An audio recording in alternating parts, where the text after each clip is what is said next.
Hello and welcome to the Green Leads podcast. I'm your host, Natalie Rizzo, and today we have a really interesting conversation with another sports dietitian named Alex Larsen. Alex has a booming private practice where she works with endurance athletes. She is a triathlete herself. And in this conversation, we are going to touch on a somewhat tricky topic, which is can you lose weight while you are training for an endurance event? You will probably hear online a lot of sports dietitians say fueling and fat loss don't go together.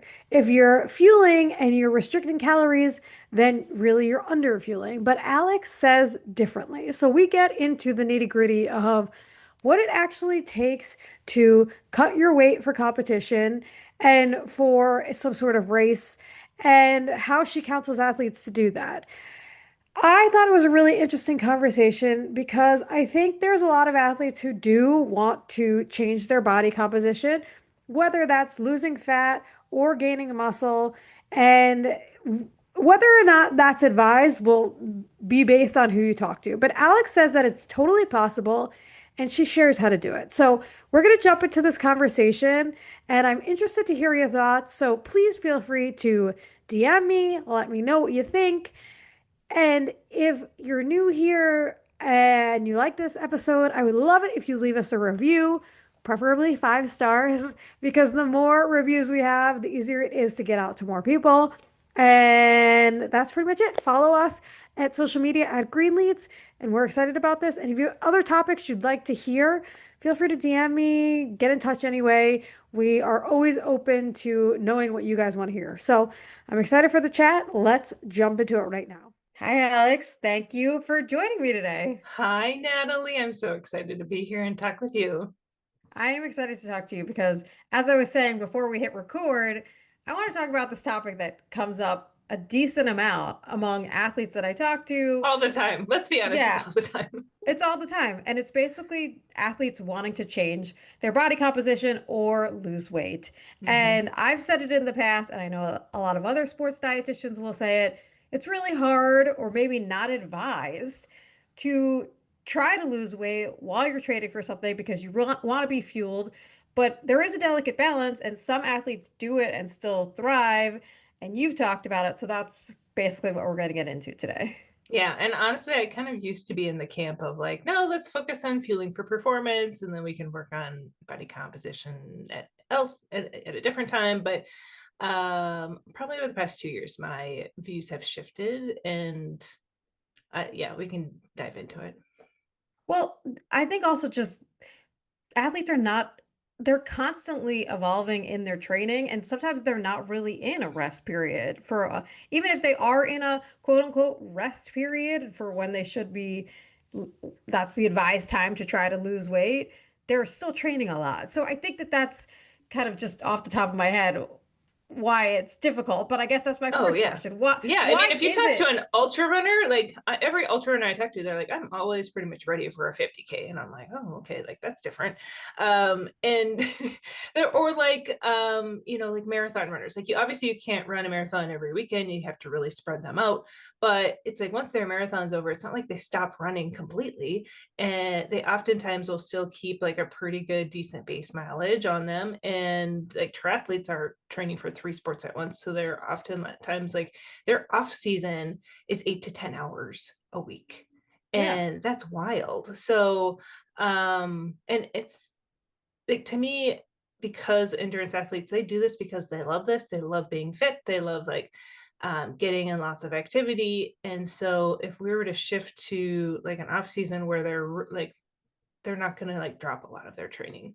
So to me, it's like, okay, how can I figure out how to still support their level of activity, keep them healthy, and help them still see body composition improvements? And a lot of times when athletes come to me and they say they want to lose weight, I say, well, really, what you mean is you want to lose the excess body fat and you want to keep the muscle and strength. And so I like the term body composition, even though technically it is some weight loss in there. Which I would assume is probably harder because people who are not athletes, who are losing weight, they don't care where the weight comes from. They just want to see the Yeah. number on the scale or their clothes fit better, go down. And I mean, I'm generalizing, so everyone's different, Yeah, obviously, well, I but mean, I think with athletes too, sometimes they're like, I've gained 10 pounds over the past 2 years training for marathons, and my clothes don't fit anymore. I don't like how I look. And so they're like, this is, I mean, yes, I will probably be able to run a little bit faster if I'm not carrying around 10 extra pounds, but it's like an aesthetic thing for me. I'm like, okay, that's fine. Like, I can relate. Like everyone can relate to that, right? And I feel like weight loss, especially in this kind of health mindset world, has become this taboo topic. I have noticed in the past year, so many athletes come to me and they almost downplay their interest to lose weight. They're embarrassed to tell me that they want to lose like 10, 15 pounds. And I'm like, do not feel embarrassed. Like, let's honor these feelings. Like, let's recognize that and let's help you get there in the healthiest way possible. yeah, I was saying to you beforehand, I have a 2 and a 4-year-old. I am a marathon runner. I'm the type of person that my workouts are at least an hour a day. I'm not, and usually 5 times a week. So I'm running a decent amount. And I still have 10 pounds of excess fat from being pregnant Yeah, over I 10 got I years got three ago. babies, and you and I, our youngest, are the same age. So like I Yeah, get it. and they're I just don't really focus on losing it at the moment because of I know what to do, but sometimes I'm like, I don't even have the time to do you this. you have to be mentally ready to put in the work. Exactly. Because I myself, so my youngest, my daughter's like she's just turned 2, and I was about 4 or 5 months postpartum, and it was the heaviest I'd ever weighed. And I was like, okay, I know I want to get back into endurance sports here. I'm done having kids. Like I've got three. We're good. And I gotta put in the work here. And I had to kind of mourn the loss of my metabolism from when in my 20s, because I'm 38 now, and it was not as easy to like bring that weight down. And so I knew I was gonna really have to just build some solid like long-term eating habits for myself. And I never really recognized, like I always felt like I was like, oh, I just don't really like protein rich foods. I'm really like more of a carb girl. But I had to work for months on like bringing my protein intake up, making sure that I fueled well throughout the day, so I wasn't doing any kind of like mindless snacking or like sugar cravings in the evening. Like a lot of the things that I work on with my athletes I had to apply to myself, and it took a long time. Like I said, my daughter's 2, so it's probably about 18 months since I made that decision where I was like, okay, I'm going to work on bringing my body composition, back to more of an athlete physique where I was, before I started having kids. And so to date, it's been about 18 pounds. So I lost consistently 1 pound a month. So that was ridiculously slow, like painfully slow. But I just, in my head, I kept going, what, progress is progress, no matter how slow or fast it is. And I'm going to get there eventually. I'm not putting like a deadline on this goal. And I mean, I'm still would probably like to get like 5, 6 pounds, a little bit more, just to get myself really to like a rate, like a good race weight for myself as a cyclist. Um, and it would be a very healthy weight for my height, still even losing another 6 pounds. But I'm again not setting a deadline, and I'm just going to continue to work at it and keep training, um, and still have some balance where I'm enjoying foods that like nerds gummy clusters right now. Use those to like fuel my workouts and it's Halloween time. So like those are the things where it's like I'm not gonna restrict, I'm not gonna like um avoid those like traditional like junk foods, but I'm just gonna be really mindful about making sure that I nourish myself with the stuff that I need to support my goals, both body composition wise and performance wise. Yeah, and you just said so many things there that kind of lead me to a question of it. This is a delicate balance, right? So you're trying to Yes. fuel, like you said, you want the nerd gummy clusters, which I feel the same way. Before I work out, I'm out running sometimes before 6 a.m. and I eat half a Cliff Bar a lot of times, which has a ton of added sugar, but that's what I can get down in 20 minutes before, and it makes me feel okay. And then I'm using electrolyte powder during my run. So these are sugary things that don't necessarily go with wanting to lose weight. So how do you I guess put that what is the delicate balance there between fueling and then also trying to lose weight as an athlete? Yeah, the key things that and when I say we, I mean I have a team of dietitians. So Hannah and Mary are sports dietitians on my team. And when we work with our athletes, the number one thing is like we don't diet in our workouts themselves. 'Cause I think a lot of athletes, when they try and lose weight on their own, they're like, oh, I'm going to restrict, and they associate sugar with weight gain. And if they cut sugar, they're going to lose weight. And so then they're like, well, where am I getting most of my sugar? Well, around my workouts. So that's like, I understand where their thought process is going, but that's actually going to backfire like terribly to them. Hmm. So for us, we're like, no, we're going to fuel the crap out of your workouts here. Like we are going to make sure that your workouts continue to feel really strong. You're going to continue to see performance gains.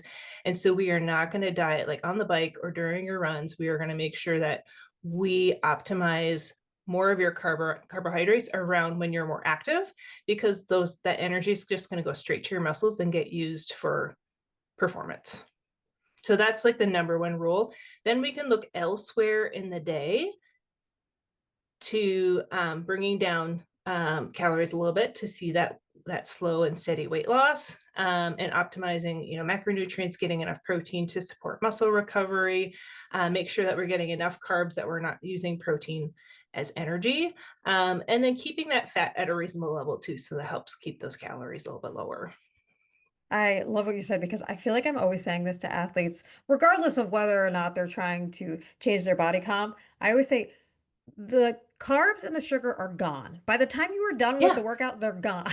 yeah. Don't think about the fact that you ate too much of them, your body's storing them. Think about them as they're done. They're not in your body anymore, which physiologically is not 100% true, but you know what I mean Yeah, by for the that. most part, like they're going straight to getting used as energy, because that's what our body prioritizes. The sugar that's in our bloodstream, that's the priority sugar that gets used, and it's going to spare muscle glycogen.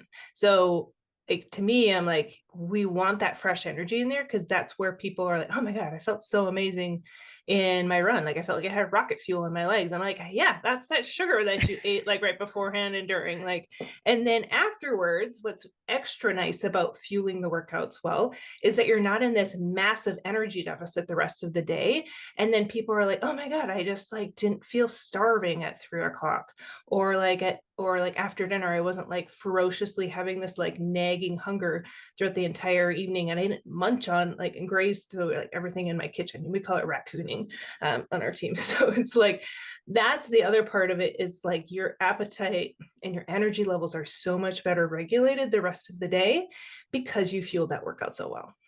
Oh, 100%. I mean, I see that all the time where people I always ask them, how do you feel 3 hours later? And they're like, I'm so hungry, I don't know what to do. Because I work in the plant-based space. So I'm seeing a lot Yeah. of people who are not eating enough calories because they're transitioned to plant-based and they don't realize that they need more food, or because they're not having enough protein and that kind of thing. So I think the recovery meal is really important too. And I often think recovery is as much underlooked as fueling a Oh, workout yes. sometimes. So how do you talk about the recovery meal, especially if someone's like, "Well, I just burned all these calories off, so I don't want to eat them again."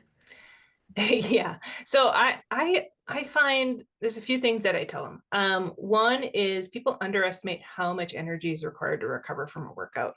And for the endurance athletes that I work with, I'm like, you are doing a lot of training day after day after day. And when they start to like feel that fatigue just build up by the end of the week, and they're like really struggling with their long run on Saturday or the long bike ride on Sunday, I'm like, yeah, that's just fatigue that's built up because you have not prioritized recovery. And a lot of people just think like, oh, I'm just going to have a protein shake and like a meal after my workout, and that's going to help me recover. I'm like, no, for endurance athletes, every single meal that you have throughout the rest of the day is an opportunity to support recovery. Because a lot of times, like if they're going out for, especially these ultra runners where they're like running like back to back 18 milers, I'm like, it takes days for your body to recover from that fully. And if you're only prioritizing like that post workout snack and meal, and the rest of the time you're just like eating whatever, I'm like, yeah, your body is going to really suffer and struggle to bounce back from that workout and then get ready for the next one. So if you can really prioritize your meals throughout the whole day, we can build a nice routine, schedule, making sure you're having enough protein, enough carbs to support all of that. People recover faster and they see their performance gains just shoot through the roof because they're giving their body what it needs. I love hearing all the things that you're saying and just how we say the same things but talk about them differently because I always call it all around nutrition. Like and you Yeah, how you yeah, said you say raccooning. Like I've never heard that before, but that yeah. makes total sense to me. Yeah, that's I why always you kind say of like feel like you're in your like pantry, like standing there eating like the most random things because you're just hungry. yeah.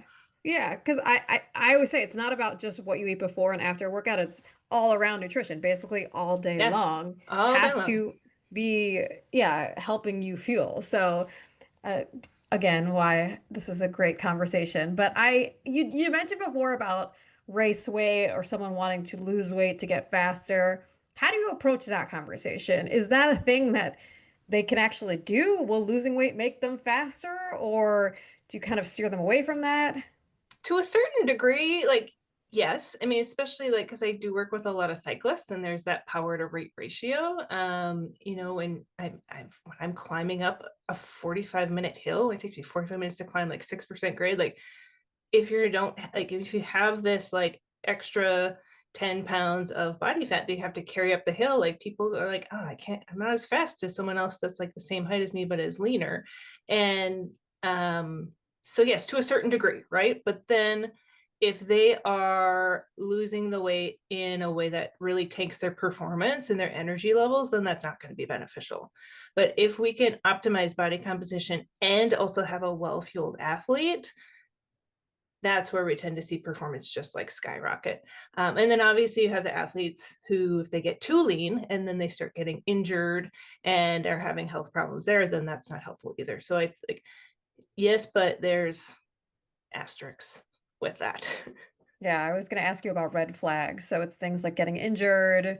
What are the red flags if someone is, because you talked about you're losing about 1 pound a month, which, Well, that, yeah, for me, I mean, I tell our athletes, I'm like, no more than 1 to 2 pounds a week. That is like for sure. Like our cutoff because we like to see the slow and steady weight loss. The slow and steady weight loss tends to be more body fat. Then they can preserve that muscle. Like we had one athlete over 4 months lost about 20 pounds. He had done like an in-body scan before and after, and he lost 20 pounds of weight, but he gained about 3 pounds in muscle. So definitely like great recomposition over 4 months. And honestly, he was kind of surprising to us how well he did because like he made quite a few nutrition changes, but it wasn't like spectacular. You know what I mean? Mhm. But I think he was a younger guy and he just was a really good shift for him body composition wise. And I think one of his cycling buddies like messaged me on Instagram and he's like, what did you do? Like he's so much faster now. Like I'm like, I'm sorry, I did my job, but yeah, we're excited for him. So yeah, like with race weight, it's not like we sit here and we say like, oh, we got to get you to this weight, but a lot of times athletes know what weight that they feel best at. I've certainly had conversations with some athletes where they've had like a DEXA scan and they're already at a really lean body fat percentage. And I'm like, yeah, we can't go any lower than this. You have to stay at this weight or you are going to start seeing some problems like hormonally and you're going to start seeing potentially risks for like injury. So I've had those conversations with athletes where I'm like, nope, this is a weight maintenance thing, and like we just need to make sure that you are fueled well for performance, and sit you here. And I would assume, I mean, this is obviously an assumption just based on my experience, that a lot of people that are coming to you are probably already under fueling. Is Most that are, happens a yeah, lot? Yeah. yeah, So how do you yeah. balance that then? If they're under fueling and you're trying to get them to fuel, but then they also want to change their body comp, is it just about kind of educating around how to do it? So they might be under fueling either both in their workouts or like elsewhere in their day as well. So I see such a variety of different situations. So if it's someone that's like severely under fueled, but they've gradually seen like very sneaky like weight gain over the years, where next thing they know, they're like, I'm like 10, 15 pounds heavier now.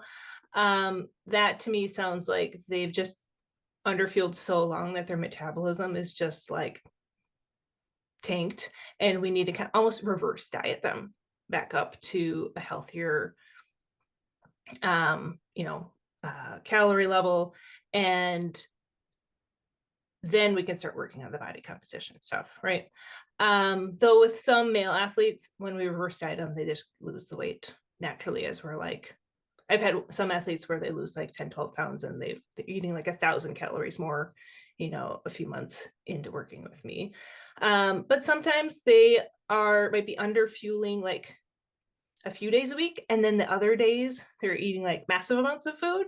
And so consistency is really an important piece there. It's like, okay, let's make sure that you're getting a consistent amount of nutrition day after day, and then we can work on some nutrient timing to really help support body composition.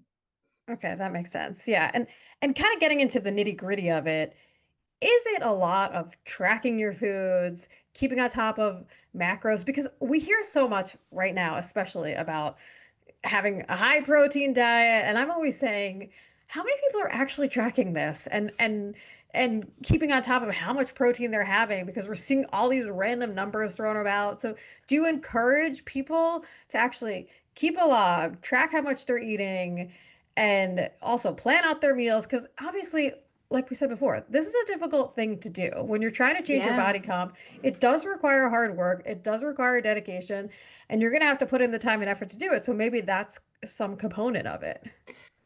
Yeah. In our one-on-one coaching program, we do use a food journal. I explained to my athletes right off the bat, I'm like, this is not a diet plan. Like, this is not you feeling like you're on a diet. The purpose of the journal is twofold.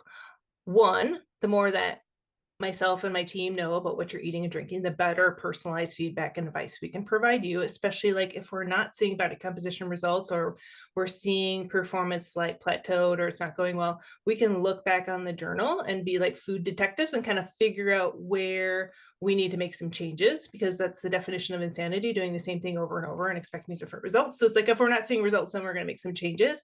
And that journal is really helpful for us to know where to go about doing that. But the most important thing about journaling for our athletes is it's a very good learning tool. So as they make their food choices, they will journal it and they will see how their food choices translates to the nutrition that they're providing their body.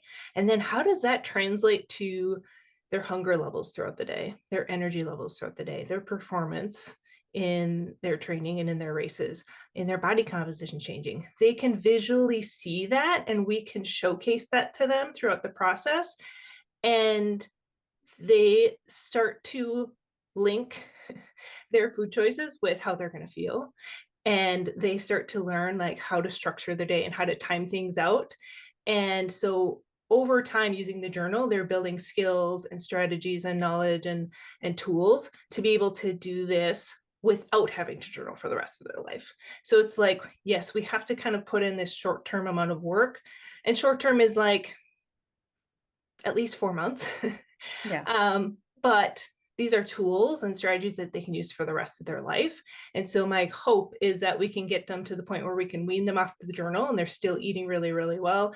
They know how to like recognize signs that their body is telling them, and they can course correct and know like, oh, they can get a little curious of like, oh, why did I feel that way? Oh, I didn't eat my normal like lunch. My lunch was a little short, a little more skimpy today, and that's why I'm noticing this happening. And so building that understanding for them so that when they graduate from my program, they feel very, very comfortable and confident maintaining things on their own. That's my goal. And so I never want the journal to feel like a diet. And for a lot of our athletes who may have like a history of some disordered eating or even an eating disorder, I don't work with eating disorder clients, but if they maybe had one like in high school or something like that and they can get a little triggered, I will often ask them like, okay, what are some of your triggers? Is the journaling triggering for you? Is it causing any anxious feelings about anything? There's tools that we can kind of shift in how we coach them, or I might turn off the nutritional data so they can't see the numbers, but we can, to just help them, feel their best and be successful in their sport. I actually completely agree with you. And I know you were saying before, sometimes in the nutrition world right now, we're about just, not tracking things, eat food freedom kind of, which I agree with. But I think with I love athletes, them, but like you yeah, have to it's different. Yeah. food can be freeing if you have the knowledge and understanding of what what you need to be eating to meet your needs. And for endurance athletes, like they have extraordinary needs. And Yeah. so like for athletes who come in and like, I'm so confused. I read all of this stuff. I listen to podcasts. It's like hear all of this mixed messaging. I'm so confused. And there's no food freedom there. Like it's just like frustrating. It's overwhelming. And so it's like if I can offer clarity, that's food freedom to me. Oh, 100%. Yeah. I mean, I deal with people, like I said, in the plant-based space who are like, well, I eat beans. And I'm like, yeah, but half a cup of beans has 8 grams of protein. That's not enough, Not like enough. and they don't recognize that because they don't really have a sense of you and I, like I can t name off the top of my head, half a cup of beans has 8 grams of protein. Most people don't know that, so that's why I think sometimes it is beneficial to keep a sense of what you're eating, how much of it, and how it makes you feel. So I do think, Yeah. regardless And of whether you're trying to I lose will weight. say, like, the 18 months that I worked on my own body composition, I didn't journal very much. Could I have journaled and probably seen the weight come off a little bit faster? Probably, but I just was like, you know what? I'm just gonna kind of do this freely, and I know what I need to do. It's a matter of doing it. And there was definitely times where I was struggling, and I was like, should I hire a dietitian? Should I not? Because we've had like dietitians in our program that, um, they're like, I just really need the accountability. And so Mhm. I had those thoughts. I'm like, should I hire someone for the accountability and to force me to journal? Nah, no, I'll just keep going and like I'll get there. But um, like if someone's struggling, like reach out and work with a professional to help you get there and build those skills and strategies so that you can have that clarity and that food freedom in that sense. Absolutely. So let's talk about if someone is training for something. Say, they're running a marathon in the fall and it's summer, so they're about to start ramping up their training. And they come to you and they say, I want to train for this marathon, but I also want to lose weight while doing it. Would you recommend that they do that, or do you just tell them, wait till the marathon's over, then we'll address it? How do you kind of go about that with them? Oh, well, I probably would ask them no less than like 20 questions about like, okay, where's your weight and height at right now? Where do you want your weight to be at? Um, what's, your weight history? What's your relationship with food like? What's your typical fueling and eating schedule look like? I'm going to ask a lot of questions to make sure that I vet them so heavily before we just like dive into like body composition stuff. And also I'm going to ask them about their goals. Like, Mhm. are you doing this marathon just to like finish and have fun? Or are you like shooting for qualifying for the Olympic trials? You know what I mean? Like Or that's, doing it to lose weight. Some people do it to lose oh weight, yeah, which like probably, yeah, yeah. So I mean, I want to know like those types of things. Because if they're just yeah. doing it to have fun and like to finish the race, I'm like, yeah, sure. Like let's work on body composition while also preparing you for this race. But if they're like, I want to qualify for Olympic trials and I'm doing like massive amounts of training, I'm like, okay, like, yeah, we probably could lose like a little bit of weight, but I would want to be really cautious about, you know, it being at too much of an energy deficit with the volume of training that you're doing. Or like, what's their like health history like are they prone to stress fractures already? You know what I mean? Like there's so many questions that I would ask first before I would kind of say yay or nay at that point. Yeah, that makes sense. And I'm sure you see this where body composition is about almost a comparison game among athletes or a pressure to look a certain way based on the sport they're playing. How do you navigate that? I'm sure that's really hard. Yeah, if I'm talking with an athlete, because with all of our athletes, they apply to our program, I have a conversation with them. before I'm willing to like say, okay, yep, if this feels like a good fit, I'll invite them to our program. Um, Usually like my spidey sense kind of like can tell like, oh, there's something Right. going on here. So then Yeah. I'll ask them like, tell me about your relationship with your body, or like talk to me about your relationship with food. And I dig a little bit deeper just to get like a sense there. And then there has been athletes where I'm like, do you have a therapist? And I'm like, not like, I'm just curious. And a lot of times they're like, oh Right. yeah, I've got a therapist that I'm working through this. I'm like, perfect.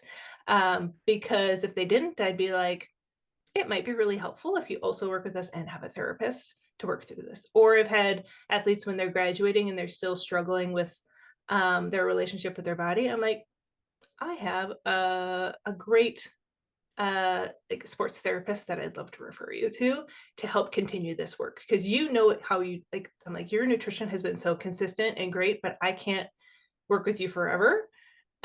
So this next step would be working through your mental health and your mental like struggles with your body. And that to me is feels like I'm doing my due diligence there. Yeah, that makes a lot of sense. I have a friend who is she's not an athlete, but she's recently started taking weight loss medication, which is very prevalent, and it's been tremendously helpful for her. Mm-hmm. But she's basically been overweight her whole life and has kind of said, I have this almost body dysmorphia that even though I'm losing all this weight, it's really hard for me to even accept this new body. So I'm assuming that probably happens as well sometimes with athletes Yeah, because a they, lot of yeah. athletes, they'll I've seen a few that have come to me. They're like, I've lost 80 pounds or 100 pounds, and I'm really loving my sport, but I'm like really struggling with the last like 15-20 pounds, like, and so I want to work with someone to help me get there in a nice healthy way so I can continue to do this sport that I love. And so part of that, I feel like there is definitely some of that body dysmorphia where they still look at themselves and they see, the person that they were before. And that's so hard. And so help, like having a team, Yeah. a therapist to help you work through that, but then also reassuring them that yes, you are eating well, we're keeping you healthy, we're preventing injury, but also starting to continue to see that weight come down, is the route that we like to go. Yeah.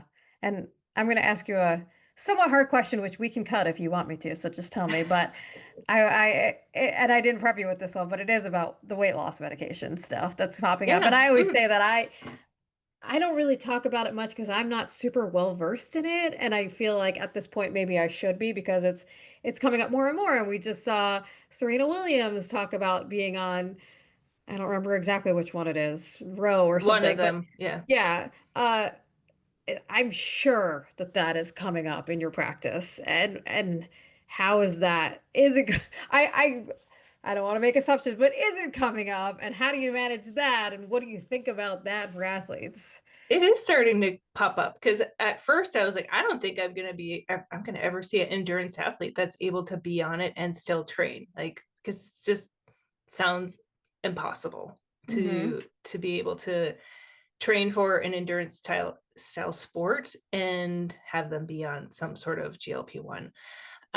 However, we recently this year had a runner who, before working with us, was on, I can't remember which one. Again, I can't keep them all straight. Yeah. An Ozempic style, a GLP-1 medication, the first 4 months of the year. She did it to get herself back down to pre-baby weight. And in talking with her at first, I was a little hesitant, but she explained to me, she goes, I have been eating a ton of protein, trying to maintain my muscle mass. I've been getting DEXA scans to make sure my bone health is good. Like, she really did her due diligence. And so we had a conversation while she was still on it. She wanted to wait to start working with us until she was off it because she wanted to maintain the weight loss and start training for a marathon. And I was like, Right. okay, well, let's see what happens, as you're weaning off of this medication. And she had a post DEXA scan, and she was actually really disappointed with how much muscle she lost, because she's like, Alex, I ate so much protein. Like it was my top priority every single day. She goes, I work with dietitians. They really helped me, like, give me advice of how to do this and do this well. She goes, so I'm really kind of disappointed in how much muscle I lost. And I'm like, yeah. So she's been working with us the past few months. She's seen a little bit of muscle come back, not a lot. Not she's definitely not back to what she was before she started the GLP-1. She's continued to lose a little bit of weight. Um, and she's doing well in her running, but she's working with Mary on my team, and I was like, oh, Mary, I wish she had just skipped the GLP-1 and just started working with us at the beginning of the year, because she would be sitting in a much different spot at this point. She probably would have still lost the baby weight, but she would have maintained that muscle and she would have been feeling a little bit better and running stronger. But you know, hindsight's 2020, and it's not like um, she can go back and change time. But I wish that people would, especially athletes, like, well, let's approach this a little bit different way before going with the medication, because the side effects and like body composition wise can be so severe. Oh yeah. I mean, I work in the media a lot and I've seen articles about it and it's interesting how it just makes you not desire food. It takes, for me, I always think like it takes away the joy of food, which is a large part of my life. I love I think food. that's why we're dietitians, is because we just Yeah. freaking love food. Yeah. So that's the interesting thing. But yeah, it is the muscle. And I think that kind of just sums up a lot of what I've been hearing from you is that you're talking about body comp, and we're talking about obviously losing some weight, but gaining some muscle, which does make you stronger. And I think that that's a message that gets lost sometimes in all of this, is that muscle makes you stronger. So although Mm-hmm.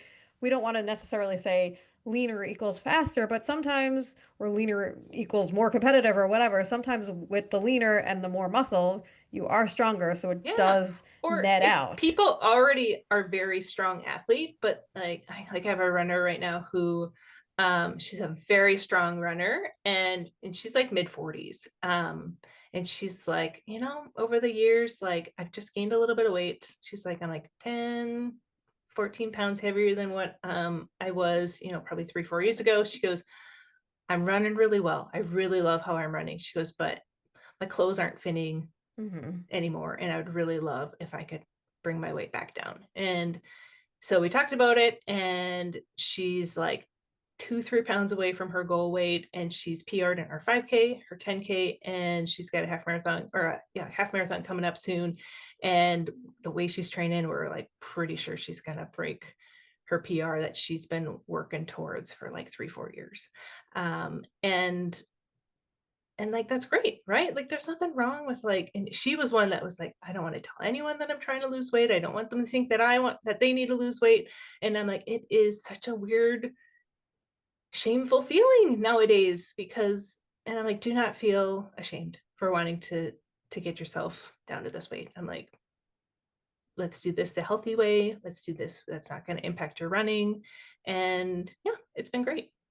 Yeah, no, that's awesome. That's such a great story to hear because that's, you know, you when you put in a lot of hard work, and that's what it is. I think Yeah, that and I will say, like, she is on my most, she's like an A+ client. Like her journal, like, is like, when I if I set her a target for her, like she's nailing it every single day. And I'm like, okay, I want to make sure that you're still eating like a normal human. I don't want you eating weird stuff just to like hit your targets that I assign you. And but she just kind of plans out her day. She sometimes will pre-journal it to see how it fits in her day. Like she really thinks it through. And we shifted timing in terms of her fueling a lot more in the morning. So then she noticed, like, after dinner, she goes, I'm like not hungry at all after dinner, and I just go to bed and I sleep so much better. And so it's like those are the behavior changes that really help set people up for success. yeah, and I think that's kind of what I've gotten from this conversation and what I Yeah. something I've known through obviously trying to lose baby weight and everything is losing weight is not easy. It takes Mm-mm. dedication. Especially when It you have young kids. exactly, and especially when you're an athlete and you're trying to do other things too. So I think that all of that being said, it's a great goal to have if it's something that you want to do, but know that it requires hard work. The things that you see online, the crash diets, the everything, God only knows what's online. No, that's Yeah. not what's going to I work for mean, you. it's so refreshing to me to see week after week athletes coming and saying, I want to create something that's sustainable for me. And I'm like, oh, you are speaking my language. Thank God. Like, that's just my favorite when like I rarely get anyone that's like, oh, I want to lose like X amount of pounds in a short amount of time. I had one a couple years ago that it was like May, and he was doing Ironman Chattanooga, which is at the end of September. And he's like, I want to lose 15 pounds before my race. And I'm like, I was like, we could maybe do, I'm like, my guess is like we could do like 7 or 8. I don't know if we can get 15 by then. I was like, but I promise you, if you go play the slow and steady game, I was like, you are going to feel like $1 million. And so he lost like 7, 8 pounds before Ironman Chattanooga. He, um, got super busy with work. So I was like, yeah, we just need to focus on you staying healthy this last final month, like not worrying about the weight loss. And then a year later, or a year from that May, so like the next year in May, he sent me a before and after picture of him. And he's like, you were right. He goes, it was so worth doing this the slow and steady way. He goes, I feel amazing. And I was really proud of him. Yeah, and I think that's the other thing that gets lost sometimes is that when you do get super busy with work or kids or whatever, sometimes this isn't the right path for you Yeah, because at that that's going point, to it's take like, you know what, priority. let me just maintain during this really stressful Hmm. time. And then when things calm down, I can go back to focusing on my body comp goals. Like, again, not putting a deadline on it, but being just practical and realistic with your life is very important. 100%. Yeah. This has been an amazing talk. I feel like so many people are going to benefit from this, and I feel like anyone who's listening is going to want to work with you. So how can they do that? How can they find you? How can they work with you? Yeah, I'm on social channels at Alex Larsen Nutrition. My website is also alexlarsennutrition.com. And then I also have a podcast called Endurance Eats. Awesome. Yeah. And I don't see a lot of clients, so I will find anyone who wants to see me. I'll send them Yeah. to you because Yeah. this is you're amazing. This is great. Thank Oh, you. thank you so much. I appreciate it.